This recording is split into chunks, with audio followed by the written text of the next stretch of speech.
Oi, gente rica, tudo bom? Estamos na semana da Páscoa, estamos isolados, com famílias longe em todos os lugares, e hoje eu estou aqui para linkar uma Páscoa, a nossa Páscoa cristã, com a Páscoa judia. Por quê? Porque eu recebi um presente lindo de uma brasileira judia que mora em Israel, e ela me mandou algo assim muito significativo, que assim bateu no meu coração. Ela é a Rita Cohen Wolf, e eu mandei imediatamente um e-mail para ela e falei: eu não posso guardar esse presente só para mim. Eu preciso, você me inspirou. Eu preciso fazer um vídeo. É com aquela corrida que as pessoas, que aqueles homens e as mulheres correm e passam o bastão. É a minha vez, eu vou lá e passo o bastão para o outro. Depois eu corro mais tantos metros e passo o bastão para o outro. É isso que eu senti. Ela me deu esse presente e eu preciso desse presente para você e que você dê esse presente para outras pessoas, para o nosso entendimento.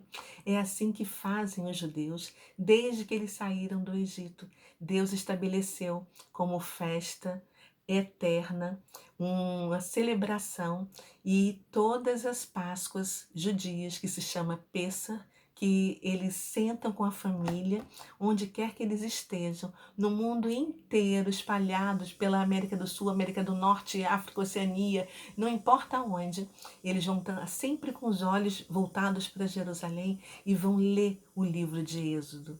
Então, a gente está numa semana de isolamento, que você possa ler também, entender toda essa história maravilhosa, toda essa trama, sabe? Desde José, como é que José foi parar no Egito, depois como é que Jacó entrou com toda a sua família no Egito, e assim, 200 anos depois, sabe? Deus usou Moisés para tirá-los do Egito, para voltarem para Canaã, para a terra prometida.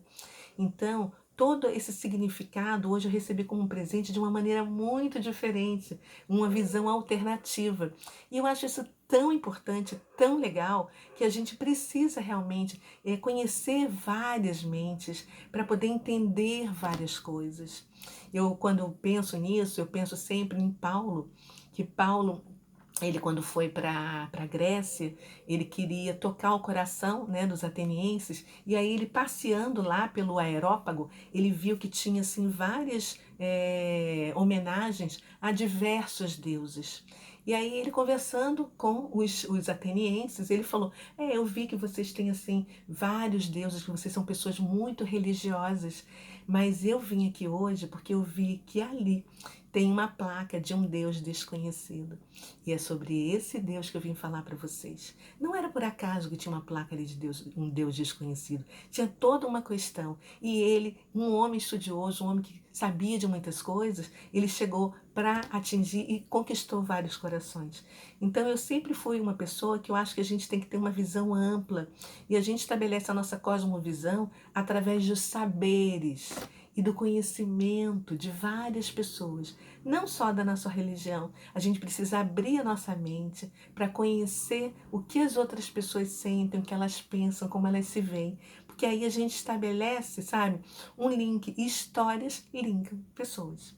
Então eu tenho amigos que são judeus, outros que são judeus messiânicos, eu tenho amigos que são católicos, eu tenho amigos que são protestantes de todas as linhas, de todas as igrejas, tenho amigos budistas, tenho amigos de todas, sabe, seitas. E isso é muito importante, porque isso vai trazendo informações para mim e não me afasta, muito pelo contrário, me aproxima cada vez mais de Jesus.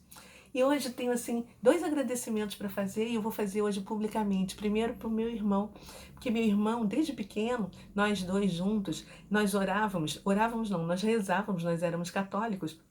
Mas eu era aquela católica que não era muito católica, sabe?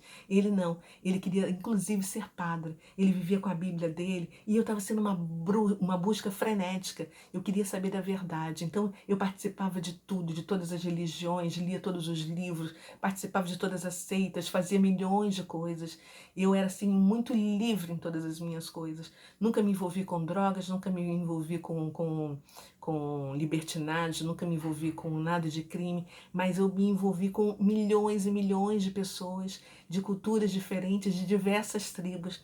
E foi isso que me fez uma pessoa aberta para respeitar a opinião dos outros e ter uma discussão, sabe? Ir até o final e não perder a chance de discutir, porque eu acho que é através da discussão e através das coisas diferentes que nós vamos nos aproximando. E, na verdade, muitas pessoas que são com pensamentos distintos, aquilo que nos une é maior do que aquilo que nos afasta. Isso é uma grande verdade. E meu irmão rezava, meu irmão, para que eu me aproximasse mais do Senhor. E eu rezava a Deus pedindo que meu irmão não fosse padre, porque era o sonho dele. Eu falava, não, pelo amor de Deus, Senhor, me escuta, não deixa que meu irmão seja padre. Meu irmão é muito bonito, ele tem direito a ter uma vida aqui fora maravilhosa.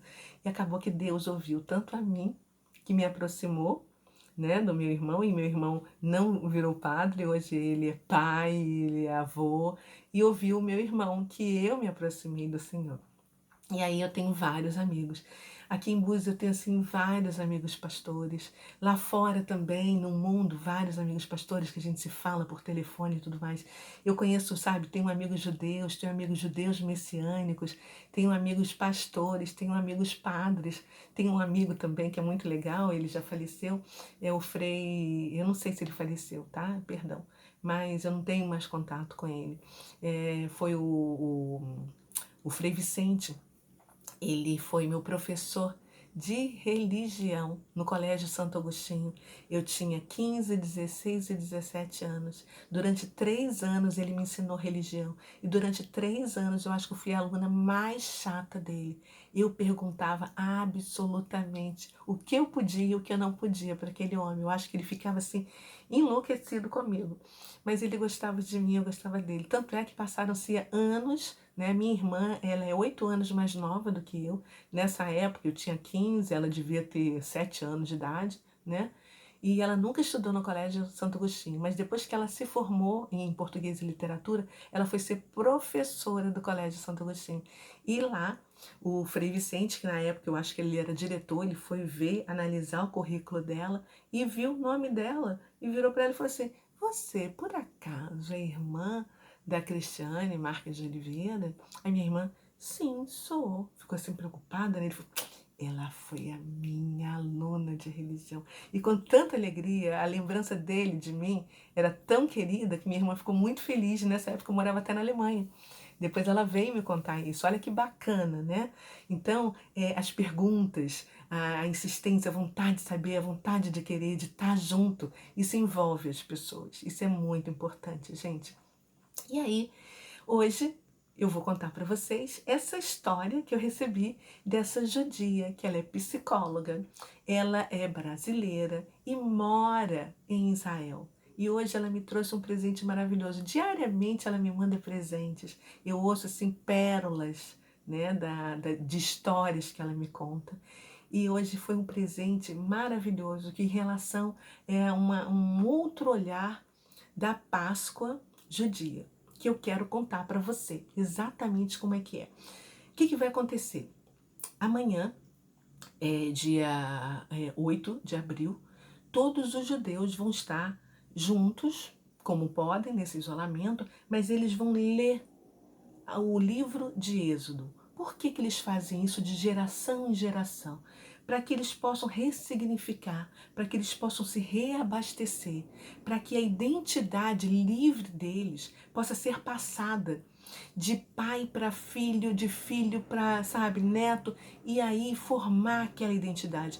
Você pode observar que os judeus, no mundo inteiro, onde eles estão, eles são atacados, os inimigos querem dizimá-los, querem tirá-los, eles sofreram milhões de coisas já na terra, mas é um povo que não perdeu sua identidade, é um povo que onde ele estiver, ele está sempre preocupado em ajudar outras pessoas. É um povo que se recorda do Deus a quem ele serve e ele não abandona isso, ele não se esquece, ele reza, sabe, de manhã, de tarde, de noite, ele é muito agradecido e ele é muito tradição, ele leva a palavra de Deus muito a sério. A Torá é a coisa mais importante, ele tem atado as suas mãos, atado o seu coração, sabe, na parede da sua casa. Então, e ele passa isso de geração em geração. É isso que fortalece um povo, porque um povo que não conhece a sua história perde a identidade. E aí o que a Rita fez? Eu até fiz umas anotações aqui, que é muito legal, que ela fez assim como se fosse a Páscoa é um workshop da transformação. Pega isso daí porque isso é muito interessante. Então ela vem e fala assim, é um olhar alternativo, né? E ela fala que a Torá sempre fala com você. O que acontece? Quando a gente lê a Bíblia, a gente pode ler o mesmo versículo durante anos a fio. Toda vez que a gente lê de uma maneira diferente. Por quê? Porque depende exatamente como estamos naquele momento. Então, nós vamos perceber a Bíblia, que é a palavra viva do Senhor, de acordo com o momento que nós estamos vivendo. Isso é uma grande realidade. E cada um de nós tem o seu próprio Egito dentro de nós, né? E o seu faraó também dentro de nós. O Egito é um lugar que te prende, né? O faraó é aquele que é a voz, é aquele que dita, é aquele que diz para você. Então é para você se relacionar, é para você pensar qual é a relação de todos esses personagens desse lugar que vai fazer você mudar, ter uma metanoia, sabe? Ter uma mudança de mente para um novo olhar para essas duas festas, que é a festa da Páscoa, da passagem da escravidão para a libertação, e a Páscoa cristã, que é o mesmo cordeiro, é o mesmo sangue. Então, ela fala, né? Ao contar a história do êxodo para sua família, você passa por um processo de nascimento para a liberdade. E aí você começa toda uma história. Ela fala, né, que o Egito é tudo aquilo que vai te prender, que não te deixa voar, que não te deixa, que te sufoca. É um lugar onde você está preso. E esse lugar não é um lugar físico, não é mais aquele Egito daquela época. É um lugar que está dentro de você, alguma coisa no teu peito, alguma coisa na tua garganta que te sufoca. Já Faraó é aquela voz que te condena. É aquele que te diz: você não pode, você não merece isso, você não está preparado. Você, que isso? Você é uma pessoa tímida. Você é uma pessoa que não ousa. Você é uma pessoa envergonhada. Não é para você. Desiste. É aquela voz que sempre vai chegar para você para te desestimular. Você está querendo, sabe aquela voz avestruz, está sempre enfiando a cara debaixo da terra? Então, é essa pessoa, gente. Esse é o faraó. Aí vem o personagem Moisés, que é uma outra voz. O Moisés é aquele que fala para você: você pode ser tudo aquilo que você nasceu para ser. Você pode, sabe, realizar todos os sonhos que Deus sonhou para tua vida. Simbora, pega na minha mão e vamos embora. Vamos atravessar o que tiver que atravessar, mas deixa de ser escravo, você não vai mais ficar aqui. Então Moisés foi escolhido por Deus e ficou 2 anos dentro do Egito, enfrentando o faraó com todas as pragas para poder tirar o povo dele dali. Olha que coisa incrível isso. 2 anos de pragas dentro do Egito. Quando a gente lê, a gente passa, foi assim, um dia hoje, outro dia amanhã. Não, foram 2 anos, gente, ali trabalhando aquele povo que estava escravo, que não sabia o que fazer. E aí ele fala, para sair, vamos embora, simbora. É isso aí, a gente tem que ir mesmo, né? E aí vem o Mar Vermelho. Quem é o Mar Vermelho? O Mar Vermelho é tudo que estava no teu inconsciente e que agora, com a abertura do mar, vem para o seu consciente. É a tua descoberta, é tudo que Deus colocou aqui dentro de você, o teu poder, porque Ele criou você em imagem e semelhança dEle. E nós temos poder para, sabe, dominar sobre a terra. E a gente, como escravo, a gente acha que a gente não merece nada, que a gente não pode nada, que a gente não é capaz de nada. E aí, de repente, Moisés vem e tira aquele povo, e aquele povo vai enfrentar realmente o Mar Vermelho. Então vai passar, é aquela ressignificação, né? Aquele saída da escravidão para a liberdade. Então você começa a enxergar, você começa a ver realmente o que está acontecendo na sua vida, começa a entender, você se expõe e você atravessa o Mar Vermelho. E o faraó fica para trás, com todo o exército dele, com todos os cavalos, porque o mar se fecha e ele e o povo vai em frente. Então ela escreveu uma coisa muito legal: a força que te escraviza perde força e o faraó fica para trás, né? Então todo esse processo de aprendizagem, através da história, da leitura do Êxodo, faz o povo ficar mais forte. muito mais forte. E que nessa Páscoa, nessa semana de Páscoa, a gente possa entender isso. Por quê? O que que aconteceu? Quando teve a última praga, foi quando Deus falou para eles: olha, pega um cordeiro.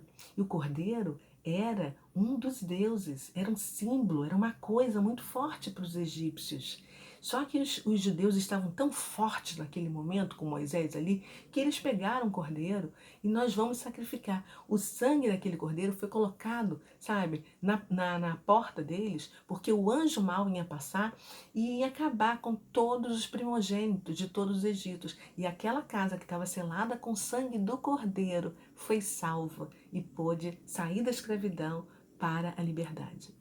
Da mesma maneira, nós temos a nossa Páscoa hoje com Jesus. Jesus quem é? É o Cordeiro de Deus que tira o pecado do mundo e que morreu na cruz. Para quê? Com seu sangue derramado para nos salvar. Então são duas Páscoas que uma vem antes da outra, que uma mostra tudo que vai e como vai acontecer.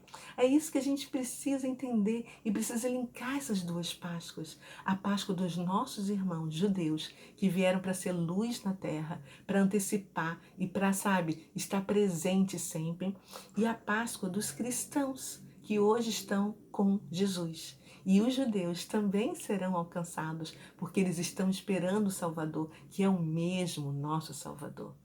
Então, que essa Páscoa, mesmo em isolamento, seja uma Páscoa de reflexão, que você possa abrir o livro de Êxodo. Se você estiver sozinho, que você leia o livro, sabe? E que você pense nessas palavras minhas através do presente. Eu agradeço a Rita Cohen Wolf por esse presente maravilhoso, por essa visão, por essa maneira, sabe, de colocar essa é uma ressignificação e unindo essas duas Páscoas. Então que o Senhor nos abençoe, nos guarde, nos proteja, nos ilumine e que você tenha uma Páscoa em paz e que você, sabe, agradeça ao Senhor por Ele ter derramado o sangue dele por nós.